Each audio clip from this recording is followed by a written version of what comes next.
এই যে তারাবি নামাজ পড়তে যাচ্ছি, হুজুর হুজুর লাগছে তো। না, ডাইরেক্ট তোর গুরু সুরের মতন লাগছে। না মানে এটা আবার কোন ধরনের প্রশ্ন?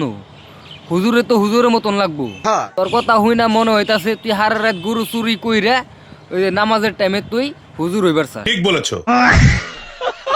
এই যে বউডার পদ্মাশীল বানালাম। বাহ, বউরে পর্দাশীল বানাইলো। ওহন তো মনে হইতাছে তুই একটা হাসাই একটা ডাইরেক্ট গুরুসুর।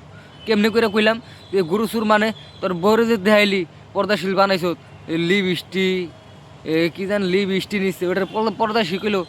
সারা রোজার দিন তো বাসা কোন না কেন, তাও তোরে কইলাম বাইনছো। তারাবির নামাজ পড়তে যাওয়ার আগে এই যে বোর কপালে এই যে এইভাবে একটা চুমু। দেখ ভাই, সবারই তো নাগাল পাঞ্জাবি থাকলে কিন্তু বউড়া নাই। আর এই রমজান মাসে আর এই ভিডিও দিয়ে আঙ্গ গুয়া জ্বলাইস না, ডাইরেক্ট তোরে পাবো।